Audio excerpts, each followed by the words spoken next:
This is BiggerPockets Daily, the audioized version of the world's #1 real estate investing blog. Hope you're having a relaxed Sunday. I'm your host, Tyler, and I read these articles so you can keep learning while you go about your busy life. Oh, and you'll find endless content on BiggerPockets.com. Create an account today. It's free. 3 negatively cash-flowing assets that can devastate your finances, by Scott Trench. As I look around at my peers and friends, I find that many of them are unable to correctly distinguish between an asset and a liability.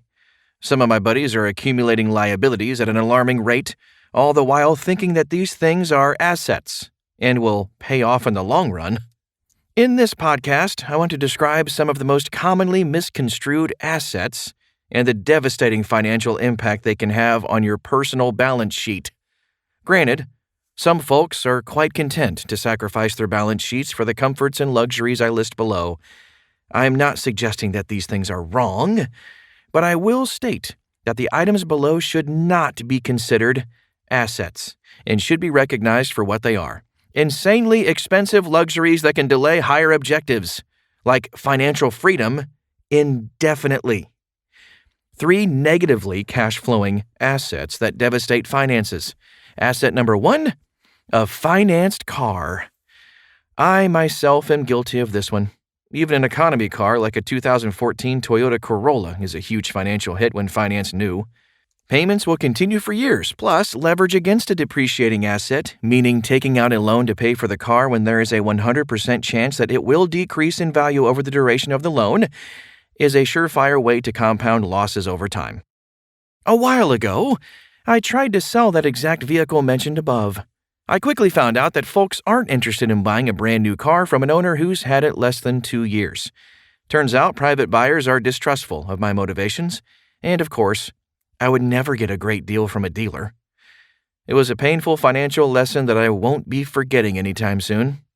A finance car costs a tremendous amount of money per month and, in addition, incentivizes the use of vehicle transport more often because of the huge fixed expenses that come with owning a car. Well, I already paid for it. I might as well use it. This hurts your wallet even more in the form of variable expenses like gas, maintenance, parking. That's not to mention the subtler financial burdens of frequent driving, like increased insurance premiums and, of course, the risk of a collision that increases with every mile driven. If you can't afford to pay cash for your car, then it is probably a good idea to question whether you can afford to own a car in the first place.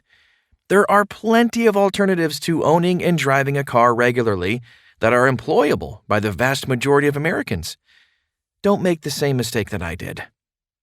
Asset number 2, a financed house. There are 3 ways to design your living situation, each better than the last. You can rent, you can buy a nice single-family home, or you can house hack. Renting is by far the worst financial decision in most markets.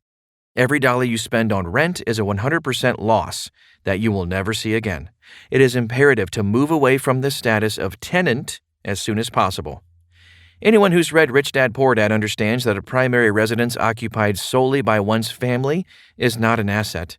It is a liability with negative cash flow. All else being equal, home ownership is usually superior to renting, but a huge portion of the monthly upkeep still leaves your pocket. We at BiggerPockets understand the difference between an asset and a liability and seek the clearly superior solution of owning a small multifamily property, living in one unit, and renting out the remaining units. Intelligently buying small multifamily properties and renting out the remaining units can provide enough cash flow to pay down the mortgage and cover the operating costs of the property, enabling you to cover the largest single expense in most American lives: housing. Asset number 3, a financed degree. Education is great. We've all seen the studies about how much more money people make over the course of their careers when they go to college, grad school, or become doctors and lawyers. I'm not here to argue with that. It is absolutely true that over the course of a 40-year career, you will likely earn way more money with higher education. But only if you have a 40-year career. And only if your goal in life is to actively earn a lot of money.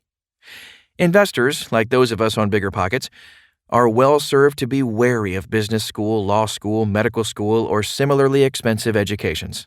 In most cases, this schooling can significantly delay one's ability to accumulate net worth and the corresponding passive income that increases opportunity and frees up your time. There are two main reasons why folks who are pursuing financial freedom might want to watch out for education beyond a value-centric college degree. Reason number one, the financials of the education. Grad school is expensive, and average debt load is roughly $56,600 for MBAs, though this will vary depending on your degree and university. On top of that, you miss out on the potential income you could have earned and invested while studying and spending at graduate school. If your goal is to become financially free or take control of the finances of your own life, this will set you back. Reason number two, the mentality of the education. Suppose that you are pretty smart and go to Stanford or Harvard for business school. 2 years later, you emerge with a degree from one of the finest institutions of business learning in the world and ask yourself, what do I want to do with my life? Well, because you have a $200,000 degree from an elite school, guess what? Every single option you had in life prior to starting business school now makes less sense except one: working a high-paying job with long hours at a large corporation. You are now backed into a mental corner. Are you now free to work at a surf shop, take 6 months, and backpack around Thailand? Or even invest in low-end real estate? Of course not. You've got an MBA from Harvard. The MBA you are pursuing eliminates quite a few good options from your toolkit and replaces them with a small minority of dull jobs where you sacrifice the best part of your day for a hefty salary and bonus, most of which are used to pay down the financing on that very same education. Bonus asset, the cash flow negative spouse. You know this one when you see it. This is the spouse who is simply not on board. This spouse blows the budget and just does not seem to want to try. Finance is both an offensive and defensive sport. It is imperative that both partners contribute to the family's bottom line, either by contributing income or enforcing a budget and financial discipline. A lack of alignment can result in devastating consequences that not only leave couples in dire financial straits, but also ruin relationships. This is probably the most important asset to avoid in ensuring your long-term financial and mental well-being. If you've got a spouse who is committed to helping the family achieve its long-term goals, then avoiding the other assets on this list becomes much more achievable. Conclusion: are you accumulating assets or liabilities in your life? Everyone makes mistakes, as I did when I bought a brand new car fresh out of the dealership. It's also about mitigating those mistakes, learning from them, and applying future capital to the things that will truly improve your life over the long run. Those are real assets. I don't need a car, a house on a hill, or a fancy degree.